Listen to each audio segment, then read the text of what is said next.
TrashTalk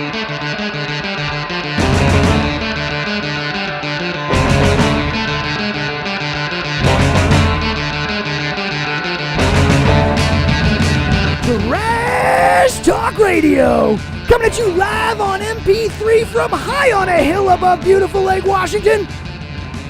I am Lestro, and with me, as always, is the Guru. Yes, sir, yes, sir, yes, sir, yes, sir, yes, sir, yes, sir. And you know how this goes. We're here to talk a little trash on the week's worth of sports. I don't know anybody except the Guru, and the Guru knows all. Man, I know a little something, something, man. Just a little something, man. Guru, it is episode 45, and we are less than a week away from the start of the NFL preseason. So you know it's time to start previews. This week we've got Sebastion with us from the Sebi podcast to talk about the Dirty South. He's got previews from the camps of the NFC and AFC South. Who are the favorites? Which rookies will make the biggest impact? And will Andrew Luck bring the Colts back to prominence? But first, Guru, you know we got to talk about LeBron James. He opened a school this week. The king is back, baby. I'd rather be a king than a president. The king opened a damn school, and still somehow our idiot president found a way to insult him. So we got our new World of Sports Network basketball correspondent, Randy Yardom, to talk about LeBron and his impact on and off the court. Does this cement his GOAT status? Then, segment 2, Guru continues the countdown to kickoff with his top 5 defensive tackles in the game. You know we got the 2-minute drill and a special Hall of Fame's game time. Episode 45, Guru. Let's roll.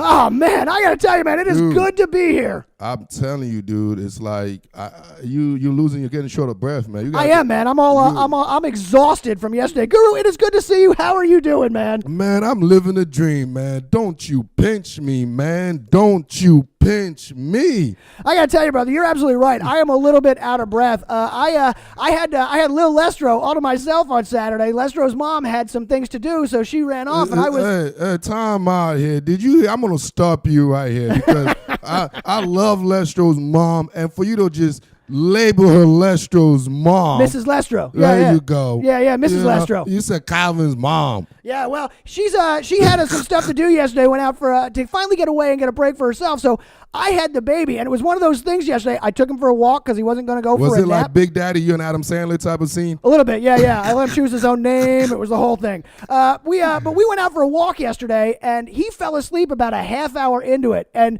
if you got a baby who falls asleep while you're walking, you just keep walking. I didn't go home until he woke up. Guru, I did like 3.5 miles walking up and down my neighborhood, back and forth and back and forth. Hey, I'm fucking whooped. So what are you trying to say? The new diet way to get in shape is so get a baby, get yourself a and baby, make sure they sleep. That's and right. Go walk. Keep walking. Hey, forget the treadmills. Forget that bit fit. You know what you do? You get a newborn baby and go walk around. That's exactly it. Nobody does the cardio like someone trying to keep a baby asleep, Guru. But anyway, it was a big week, not just for me. It was a big week in the world of sports this week as LeBron James opened a school. And we're going to talk about this a little bit when we get into it with our new contributor. But LeBron James opened a school, and I got to tell you, man, the president still found a way to insult this guy. So why is it a battle between the king and the president? That's a good question. You know, it's like it seemed like the king and the president have been battling for a while now, man. Well, you know, LeBron James, and I was talking to you a little bit off air about this. This school, the I Promise School in Akron, and his opening of it is one of the most incredible things I've seen someone do in quite some time. In my opinion, he's out Oprah-ing Oprah on this because he opened his school here in the States. And I know he's still young, but it looks to me like this is the kind of thing to set yourself up for something later. I just got to say this. The I Promise School gives free tuition, free uniforms, a free bicycle. There's free transportation to and from the school within 2 miles, free breakfast, lunch, and snacks. There's a food pantry in it. You get job placement and GED services for the parents who don't have one. And this is the most incredible part, guaranteed tuition for every student who graduates and goes on to the University of Akron. Guaranteed college for these kids that go through. This is incredible. And yet somehow, our idiot president, who has a sham of a university, can't speak in complete sentences, and screws over everybody he can, found a way to insult the intelligence of LeBron James. And I just want to say, you know what? Long live the king. POTUS, my man POTUS, man. Why you guys always so mad about the POTUS? Because he drives me nuts. You know what you do is just like we talked last episode about the Twitter beefs. Yeah. You know? He is the king of Twitter beef. And then we talk about our album sales and our marketing work.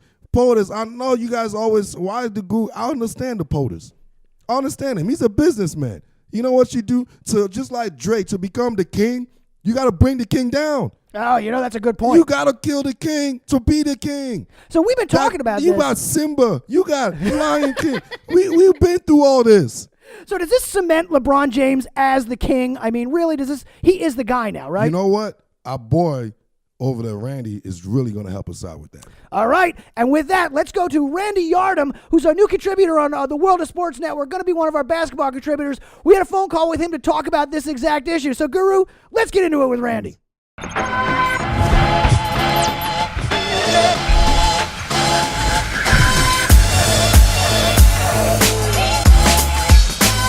And Guru, we are back with Randy Yardom, the World of Sports Network's brand new basketball contributor. He's here to talk a little bit. We talked a little bit about it right here in the intro, but we had to call in an expert to talk a little bit more about this because this whole LeBron James versus the president thing is ridiculous as far as I'm concerned because LeBron opened a damn school this week. Randy, welcome to the show.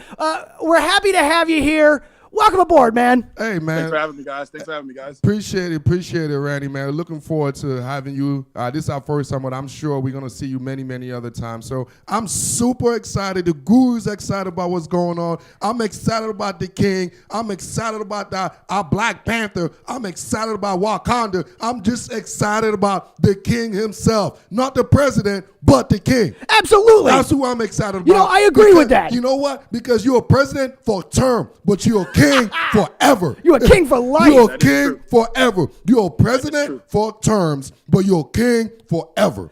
So, Randy, let's just start out with the base stuff here. Tell me a little bit about your thoughts on the king opening a school. Oh no, the school is definitely necessary. Me and Alu, we talked about it yesterday or whatnot. The school is necessary. I think it inspires a lot of children who are at risk and their situations are not good. So I saw some of the like what is it called? Like some of the perks? Jeez, I forgot what it was. Like they had like some perks. Oh yeah, man. They get free tuition, free uniforms, free bicycle, free transportation, free breakfast. The parents get GEDs. The kids who graduate get college. The guaranteed college. Get GED. Yeah, if the parents get a GED if they don't have one. GED don't pay me. No. It doesn't matter. It may pay them. So at the end of the day, LeBron is doing more than the Department of Education is with Betsy DeVos and the rest of the crew. They haven't done anything. So she's doing a lot, and he's doing a lot or whatnot. And I think it's just, it's going to be a trend-setting type thing. Jalen Rose, he also had he has a school as well, but LeBron has a bigger platform. Yeah. So I just feel like any athlete who had that type of aspiration to do that outside of school, then now's the time. You know what I'm saying? Montessori schools, academies, that's what's necessary for the new future. The digital age, we need those type of schools. And just to be frank now, LeBron is not the first athlete to build a school. I just want to make that flat. No, that's very true. He's not the first. Obviously, he's the biggest. One of the biggest, he's probably the biggest who's done it. So that's why there's more enormous, coverage of it. But yes, Jalen Rose is one of the guys that also have schools.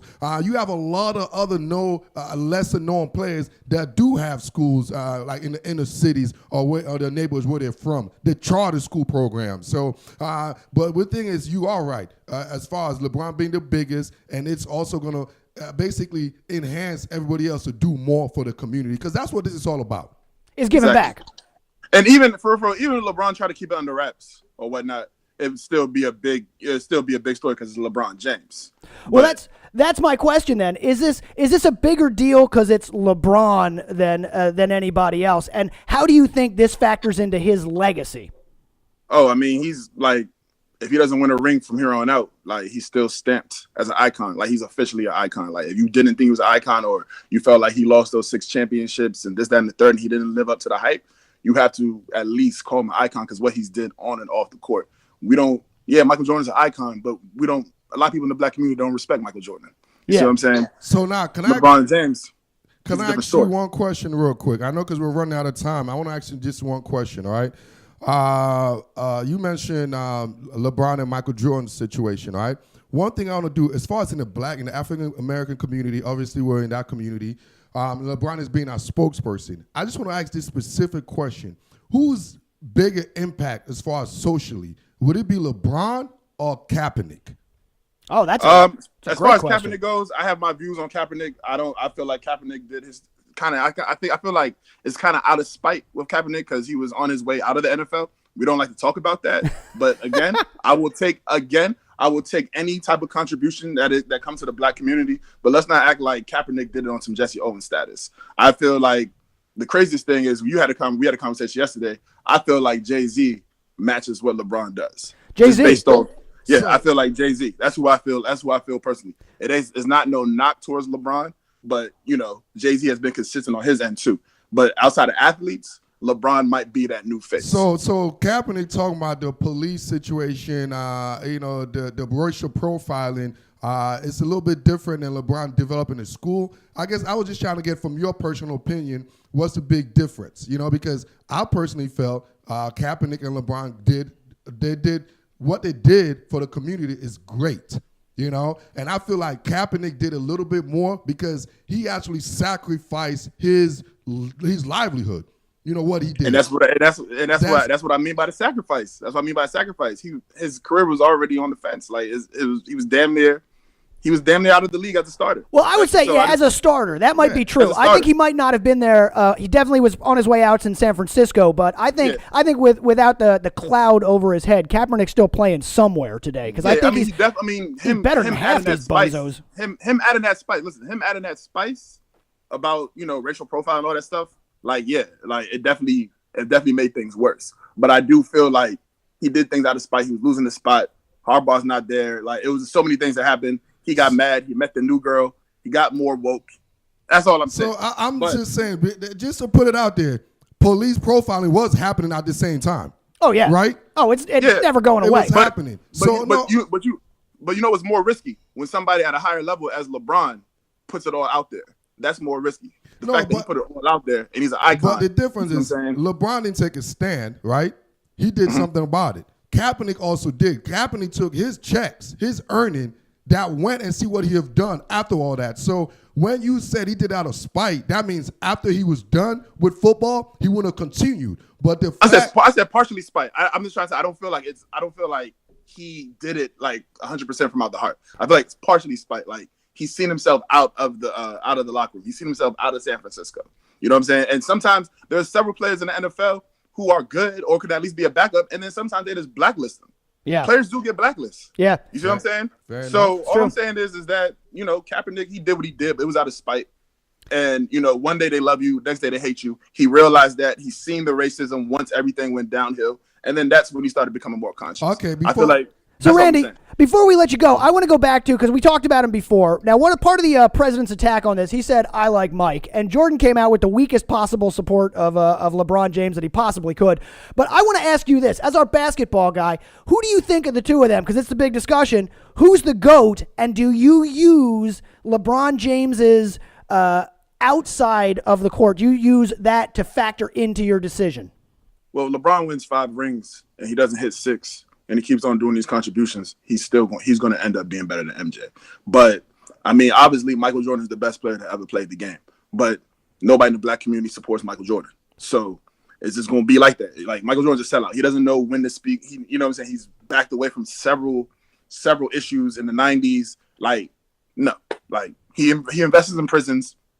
Michael Jordan, if LeBron gets a ring, so glad you said that. If LeBron gets a ring at LA, we're going to cement him as the GOAT because he's for the people. He's the people's champ. That's just what it is. And you think that should be factored in when we talk about who's the best? It should be everything. It should be everything. It shouldn't just be. That's what it's going to be 10 years down the road. You're going to look at everything. You're going to look at everything that they did as far as contributions go. That's what makes you Mount Rushmore. That's what makes you an icon. And when you do it and you don't expect nothing in return, that's what makes you even more of a bigger icon. And that's why I feel like that's the route LeBron's going. LeBron is going in that Wilt Chamberlain route. I'm at the end of my career. I'm still dominant. All I need to do is get 1 ring to cement my legacy. If I can get my jersey in Staples Center, I'm good. That's it. All right. So, we're almost out of time with you here, Randy. Before I let you go, I got to ask you the one question. Will LeBron get the Lakers back to the playoffs? Let's talk some actual basketball. Will they make it this year? Of course, the guy Kevin Pelton, whatever his name is, he's just looking for he's looking for that clout. He's looking for that clout or whatnot. Like, you really think the Nuggets, Timberwolves, you think all those teams are going to get? You really think those teams is better than LeBron James? Like, no. Well, there was a time Kobe Bryant was top 5, and they said Kobe Bryant was like number 12. So everybody's just looking for shock value. It's summertime, slow days, basketball season not around. He's looking for attention. I don't think we should feed into that. Absolutely. And there it is. Absolutely. And that's for my guy, Randy, right there. Look out for Randy. We're going to have more of Randy, right? We're going to definitely have more of Randy on the World of Sports Network. That's right. Look for Randy. Right. Randy Adam, thank you so much for joining us on Trash Talk Appreciate Radio you guys. this week. Appreciate you guys. We will Thanks, see you guys. next time, and watch for Randy on the World of Sports Network as our new basketball contributor. Thanks a lot, man. All right, Randy. Thank you guys. You guys take care. And we're back. Our thanks to Randy Yardom for checking in on that, for that discussion about the LeBron school, the I Promise school, and who the GOAT is, and who we're going to watch going forward. Our thanks to him. You know we're going to see more Randy as the season comes along, and look for him on the World of Sports Network. Is it going to be in a situation where as 10, 15, 20, 40 years down the road, when people see GOAT, we're not going to think about a GOAT, no more animal? Yeah, you know, it was funny. This week I saw that a bunch of goats got loose in Indiana, and I was like, oh, man, Tom Brady escaped. It's gotten to the point where we're changing the whole wording of a GOAT. It's like, I don't even see a GOAT. When I see a GOAT, I can't even call him a GOAT, because the first thing that comes to my head, you're not the greatest of all time, Right? you animal. Who, you think you're Ali? But it used to be that when we'd say the GOAT was the guy who blew the game. Yeah. You know, like that The guy scapegoat. fumbled. Yeah, he's it's the kind of GOAT. funny. You're the scapegoat. Now we change that into being a positive, Right, man. now the GOAT is what you want. It's ridiculous. Well, you know what, people? TTR is the GOAT. We the GOAT. We the GOAT, damn We it. the GOAT. Since everybody got goats everywhere, put an emoji goats, man. You know? You know, so is it wrong now to eat goat meat? No. Still delicious. It's still delicious. Still Hey, absolutely You know, delicious. all your goats out there, boy, I will fry you up, grill you all up, man. I'm telling you, all the goats, I'll send you on the TTR, man. Get on the website. Get on the link, baby. The guru want to talk to all the goats out there, man. Well, Guru, we talk a little bit about basketball because we have to. You know, Adam Silver requires it. You know he sends us that check. Adam, stop sending us that silver dollars, man. Seriously. Come on, man. We're in 2018. Give us that damn Benjamins, Andrew Jackson. We did the paper money. We some folding money, man. But, NFL, as we talked about before, we said in the intro, NFL preseason starts up this week, man. We had the Hall of Fame game last week, and we have the preseason starting up this week. So it's time to start our football previews. You know what I mean? Sir, I know. Yes, sir. Yes, sir. It's that time of the year, I know you're all baby. excited. It's Look at you. Christmas for Lou, baby. Look at you. Guru. So for this, we're going to bring in another new contributor. We've got Sebastion from the Sebi podcast to join us to talk. We're going to start our previews with the Dirty, Dirty South. The South, baby. We love them sweet tea, baby. I love that South. I love the dirty, dirty. Let's do this with all that humidity, baby. So we're going to go right here. We're going to talk to Sebastion for a little. We'll be right back. Trash Talk Radio. TTR. This is Sebi from Sebi's podcast, and we're live watching here on Trash Talk Radio. Go ahead and subscribe.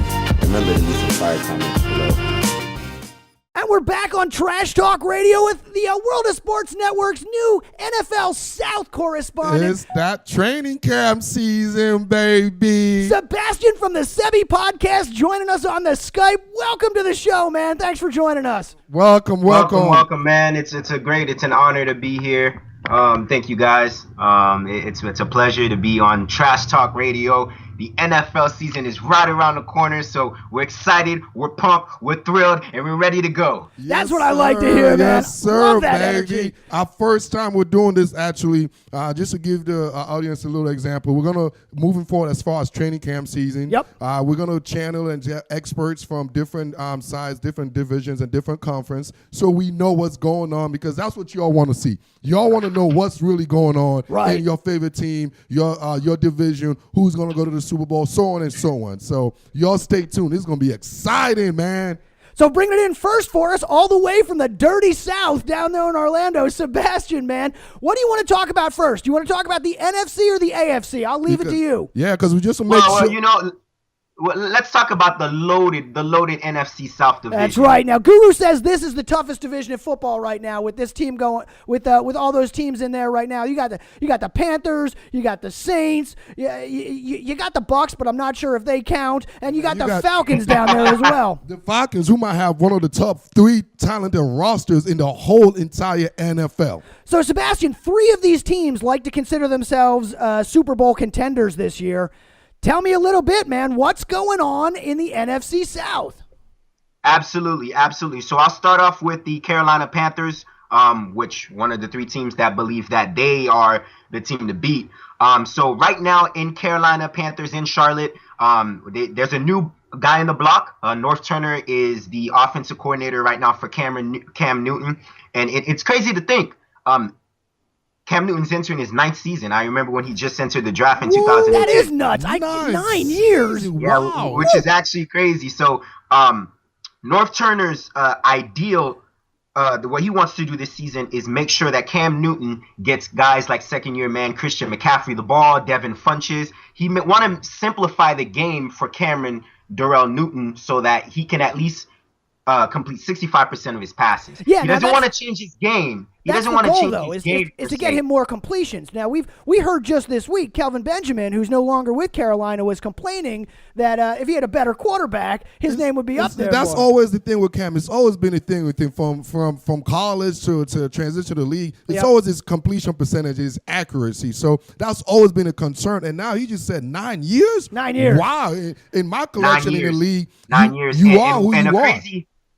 And the crazy thing is that North Turner doesn't want to change his game. He wants to have Cam Newton in a mentality that less athleticism and more of skill set, because he's entering the prime of his years, correct? Yep. And he wants him to be taking less hits, less mobility outside of the pocket. He doesn't really want him to change how he plays the game, but he wants him to, rather than think that, hey, I need to scramble for 15 yards, dink and dunk to Christian McCaffrey for like a 10-yard game. That's why you got McCaffrey. Exactly. Let That's McCaffrey right. get a beating. That's Cam, right. that's why you have a running back. You have a running back to get beat up, man. Cam, you're on the stage now. You have kids. He's a father. I think he got a couple of kids 9 now. years getting old, too, man. He's getting to that stage now, Cam. It seems like North Turner wanted to be more efficient. That's what it seemed like. And that's always been Cam's drawback. So I'm really, really, really anticipating. I want to see what's going to happen this season, because I think this is basically a do or die type of season, because going into his 9th year, because Cam is who he is. Yeah. If North Turner can't get him to that 60% above completion going into this 9th year, I don't see anybody else that could do that. Any other thing for Cam, because North Turner is a bona fide quarterback, offensive coordinator guru. It is time to put up or shut up for Cam Newton down in Carolina. So let's move on to one of the other teams here. I want to talk about Atlanta, because that's another team that is another Super Bowl contender, if you will. They got Julio Jones coming back. They got the big contract from Matty Ice. What's this team's weakness, and do they have a shot? They don't have a lot of weaknesses. You're talking about a great running back in Devontae Freeman, Matt Ryan, who I think is in my top 10 QBs thus far. Julio Jones, top 5 receiver, and they've got a great offensive line and just a great roster overall. It's kind of interesting talking to Matt Ryan this past week with reporters, is that he's building rapport with his new toy in the offense, Calvin Ridley, the sensational first rounder, 26th overall pick in this past draft here out of Alabama. And he likes him because he can neutralize him in different facets of the game. He could put him in the X in the slot. He could put him out wide in the Y. So he says he reminds him of a faster Roddy White. Ooh. So he's actually anxious to have Calvin Ridley in the offense. And he says that he thinks that's going to take pressure off of himself, as well as the double coverage and the triple coverage that Julio Jones sees. Is he more going to be a Terrell Gabriel, or who they had the last couple of years, that's not there no more? Because I'm under the impression that Mohamed Sanu is going to be the bona fide inside receiver. Julio obviously is going to be the outside, and then they could play with Calvin Ridley as far as shift him around in and out. So that's going to be a beautiful toy for him to have, man. That's right. And we know that Atlanta lost Taylor Gabriel through free agency. He's with the Bears now. So given that Calvin Ridley's in a rookie contract and not very expensive, he's excited and thrilled to see what he could do because he's been dynamic thus far in training camp. Absolutely. Yeah, that's a great team to show up on in your first year. So I guess, Sebastion, is he enough? Will he get them over the hump? This NFC South is really tough. I've actually got the Saints winning the division. We'll talk about them later Well, let's on. talk about the Saints then. Speaking of the segue, move right into it, man. I love it when March I don't have the Saints. I say I love it when I don't have to write the segues, Guru. So, Sebastion, tell us about the Saints, man. You just said you're picking them. Why? I'm picking the Saints because you look at level for level, position for position, man per man. I think they are the best team in that division. Obviously, they got the best quarterback in the division in Drew Brees. One day he'll walk himself in the Hall of Fame. A Hall of Fame motherfucking quarterback, I believe, is the correct term. Is that right, Guru? Yes. A Hall of Fame motherfucking quarterback. Call him Mr. fucking Hall of Fame quarterback. That's Sorry, right, Mr. Disney. Accurate. That's why I like to call him Mr. Accurate. Oh yeah, That's Disney. right. World of So, Sports over here. We say the the F other word. facets that they have is the other facets that they got is breakout star Alvin Kamara. Who's probably going to start the season. Mark Ingram is in a 4-game suspension, so Alvin Kamara is probably going to take the load, and we know what he can do as a runner as well as a playmaker out wide when you put him in the flanks or as a pass catcher. So those type of offensive pieces Drew Brees will like. Michael Thomas has been an absolute beast right now in training camp. He's made DBs and corners look ridiculous thus far in training camp. And we know that New Orleans has already a deep receiving core with Ted Ginn, Michael Thomas, as well as Cameron Meredith, who came from the Bears. Don't be surprised if a guy by the name of Traquan Smith, who came from my school, UCF, here in Central Florida, makes the roster. He's been making a name for himself right now in training camp. Even Drew Brees 2 days ago had to run downfield after throwing him a 40-yard bomb and congratulate him. So don't be surprised if New Orleans has arguably one of the best receiving cores in the NFL. So, I love what he just said because you know how I feel about Michael Thomas. Yeah, man. You know how I feel about Michael Thomas. And you know I love this Saints. So you know how I feel about the best. You know how I feel about their corner over there. You know what I love about team, Lattimore. Man. You know how I feel about George. I love my New Orleans. You were talking Saints last year. It's about time for them to step up, too. So overall, obviously the last team available here is the Tampa Bay Buccaneers. So with the whole prediction, you mentioned New Orleans. So how do you see Tampa Bay? Because I see them going into transition. I actually see this is a big year because there could be a change, like an overhaul change next year. So what do you see in Tampa? Obviously, they did some changes, some free agent with Jason Pierre-Paul coming out there. The defense getting a little bit solidified. So tell me what's going on in Tampa. Obviously, you have the Jameis Winston immature situation. So give me an idea what's going on over there. Well, here being local and talks about locally here in Florida, Tampa is like what an hour and a half away from us. So I hear a lot of what surrounds in Tampa around here. But definitely, you hit it right on the lot there, Guru. The strength of Tampa is definitely their front seven with Levante David and Jason Pierre-Paul now, along with Gerald McCoy inside, who's been a stud for years. So that's definitely the strength of that Tampa team. I do think they'll probably end up last in that NFC South division. You're talking about Jameis Winston, who's had off the field issues throughout his first 3 seasons. He's entering the 4th season as a starter. He'll miss the first 3 games. And listen to this, guys. Listen to this, guys. Tampa's first 3 games this season. Oh, they're terrible.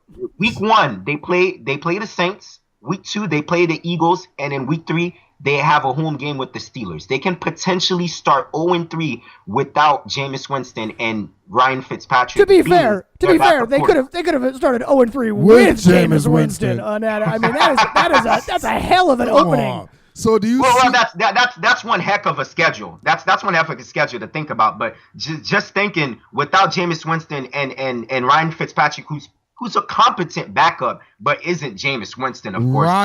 That's really tough. That's really tough for Tampa. You mispronounced it, my buddy from UCF. It's Ryan Fitzpatrick because everything he does is throw pick sixes. You know, since Jay Cutler's not in the league no more. You know, Ryan Pick Six Patrick. That's what we call him now, Pick Six Patrick. So do you see, what's the over-under Dirk Cutter getting fired because he's in the hot seat? We know that. We don't got to express that. That's and what's right. the Dirk Cutter's definitely in the hot seat. What's the over-under him finishing the season? Over-under, the Tampa still has some playmakers with Deshaun Jackson and Mike Evans. So I'll say probably around 5 or 6 wins this season. Is that what it's going to take? And then would that be the reason why he get fired, or would he be come back? I think that'll probably be the reason that he gets fired, because we all know nowadays in the NFL, it's about what you've done for me lately. Put up or shut up. And will Tampa Bay be looking for a franchise quarterback in the draft next year?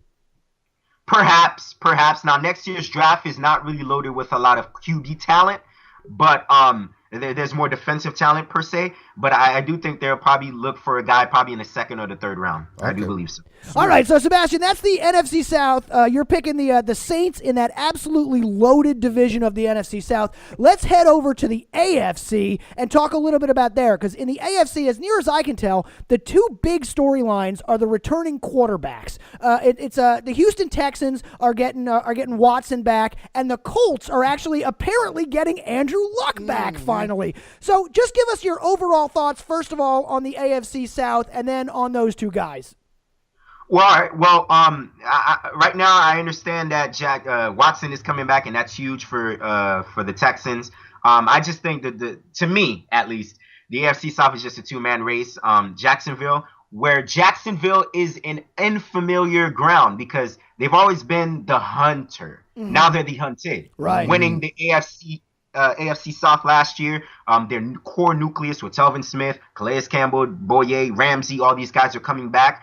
So I think it's a toss-up between them and the Texans, who's very loaded. You've got Watson, Hopkins, Fuller, Lamar Miller. So I think it's a 2-man race there, with perhaps Titans being 3rd, and I do think Indianapolis will finish 4th in the division. Really? Whoa. You got, even with Luck coming back, you got them looking at the cellar this year.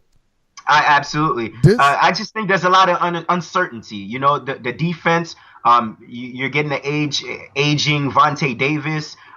There's a lot of Hooker is a beast before he got hurt at the safety. You know, that's right. They have a little young guy over there, Quincy, your boy from Florida. Young Quincy going to step up this year. I think collectively there's some pieces there, and this is kind of my interesting division. I think this might be competitive-wise, might be one of the best division nobody ever talk about. Competitive-wise, I think everyone in this division could be an 8-8 team. Really? I think, because people forget, the Titans went to the playoff last year, and they won a game in the playoff, man. They won a road game. So just want to let you know how deep this division is. And then Andrew Luck, since he's been in the league, all he does is go to the playoff. That's true. You know? But the question is the division really that deep, or is it just that sort of mediocre that anybody can win? I said it's going to be very competitive. That's what makes it interesting. You know? Right. I would agree with that as well. I would agree with that statement as well. You're getting Watson. You're getting a Watson back, who's himself is just a dynamic player. Oh, now man, I will say this though. A lot of teams, especially in the division, not only in the division, but the AFC conference, has had film and study of what Watson is. So I don't think he's going to light up the league like he did last year. And I do think they'll regress a little bit. I'm a strong believer in a little bit of a sophomore slump. Yeah, not really a sophomore slump. I just think that, he had a 6-game stretch where he had 19 touchdowns. I don't think it'll be that crazy this year. I think he'll go through some adversity, but I do think the Texans will still be strong. I'm a big believer in that Jacksonville defense. Their offense, not so much, because I don't know what to expect with Blake Bortles. But it's a very interesting division because it's a free-for-all. Yeah. And anybody that gets hot can potentially win the division. That's why I'm interested to see this division. I think it's going to be one of those divisions that every game comes down to the last possession, because there is not a dominant team. Everyone has a side that's dominant, but collectively they're not a dominant division per se, like what we discussed, the NFC South, that has complete dominance as far as Atlanta is dominant offensive, defensively, special teams. New Orleans is dominant offense, defensively, special teams. But this NFC South, you have one tier of dominance, but everything else is lurky. You know, Yeah. the Titans got a heck of a running game, but that's what they have, a lacking passing game. You got the Colts got Andrew Luck and nobody else. Right. You know, you got Jacksonville, Blake Bortles, and they kill his heel. Crazy good defense, but a quarterback. They probably got the worst quarterback in the division. They got Flacco South down there. Is that safe to say? You might have the best defense, but then is it safe to say they have the worst quarterback in the division? Yes, I would say Blake Bortles is definitely the worst quarterback in the division. How I would rank them is I would rank Andrew Luck, of course, number 1. I would slightly lean towards Watson 2. I'd go Mariota 3, and I'd put Bortles 4. I would actually put that at about the same range. I put Watson ahead of Mariota as well, simply because I think he's much more dynamic. I think Mariota's got the arm, but I think Watson's got the more interesting game. I think Watson has the intangibles, and I think that Watson is a more of a Russell Wilson, because I do think he can beat you in the pocket. I don't think he can just beat you outside the pocket. He's a backyard quarterback. I look at it like this. You know, Deshaun Watson is a Cadillac. Nice interior, look good, sporty, fine. You know what I'm saying? Mariota is a nice Honda Civic. You know the mileage. You know what you're gonna get. You know it's gonna last you forever. You know you're gonna accomplish everything you want. You know the maintenance is cheap. But now with a caddy, anything going inside of it, guess what? It's nothing. So Deshaun Jackson, to me, is shiny and look good, but I don't see the longevity of a Cadillac than I see of a Honda Civic. So what you're saying is, as long as they change the oil on Mariota, he's going to keep playing for quite some time. He's going to keep playing for quite some time. That's exactly what he's saying. That's exactly what he's saying.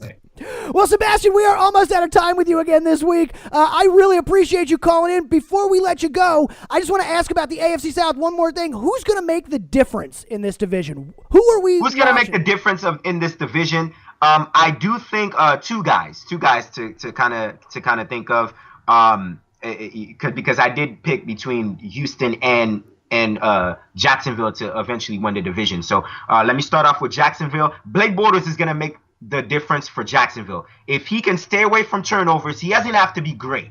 Game managed like a Alex Smith, and that defense will make you win games. Yeah, so that's the Jacksonville end of the bargain. For Houston, the arrival of Tyrann Mathieu, as well as the return of J.J. Watt defensively. It's the first time we mentioned his name. Bill O'Brien has said that he wants his defense to be a top 10 defense, and J.J. Watt and Tyrann Mathieu has to be the center of that team in order to do so. And there's a little concern I have with you when you pick as far as who do you pick, Jacksonville, and who was the other team, the Texans? If you also notice, the Texans probably got the worst offensive line in that division that's dominated on defensive line. So that's another thing why I think they're going to regress, and I think Tennessee is going to take that leap. Just the fact that Texans with a guy like Deshaun, we already know his injury prowess, and you have the worst. I mean, they got probably one of the worst offensive line unit in the whole league. And Mariota, I would agree. I would agree with that. I think Tennessee has the best offensive line in the division, and I'd rank Jacksonville second. All right, man. Well, that is Sebastion from the Sebi Podcast. Thank you for joining us. Sebastion, tell us where we can find you. Well, you guys already know where you guys can find me. You guys already know the slogan. Whether you're on air or online, Sebi's Podcast is wherever you go. I'm on YouTube, Instagram, Twitter. That's SEBYPODCAST, Sebi Podcast. I hope to see you guys. All right. My man, thank you for joining us. We will see you as the season goes on to get more updates from the Dirty, Dirty South. Yes, Thanks sir. for joining us on Trash Talk Radio, man. Yes, sir. My pleasure, boys. I like the trash talk. Yes, sir. All right, Sebi. Appreciate you, bud. No problem, boss. Take care. Thank you.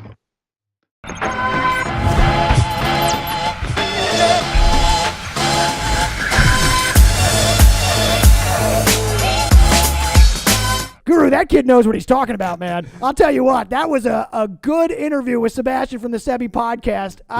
He's gonna be a star, man. He's got me hyped for the South. That kid right there is gonna be a watch out for him, ladies and gentlemen. I'm so happy he's a contributor for the network. He's gonna be a star. He's something special. Something special on that one, and some great talk. He's picking the in the NFC South. He is who's he picking? The Saints. Picking the Saints, of course. Saints. You know I love my Drew Brees, and he loved Michael Thomas. You know Lattimore and Michael Thomas is like You love those I guys. love those guys, man. I love those guys. And then he ended up picking what, Saxonville? He's got Saxonville and the Texans, I think, were the two that are going to battle it out down there. And I kind of disagree. You know, obviously, you decided he forgot a team that actually went to the playoff, that swept Saxonville last year, that won a playoff game last year, which is one of my sleeper team. You know, my Eminem, and I ain't talking about Slim Shady. I'm talking about my Hawaiian, my Marcus Mariota, baby. That's the real Eminem right there. And I ain't talking about the candy bar either, man, because Marcus Mariota is going to lead my Tennessee Titans. Well, you know, we're going to check back with Sebastion as the year goes on. What color is the Titans? They were blue.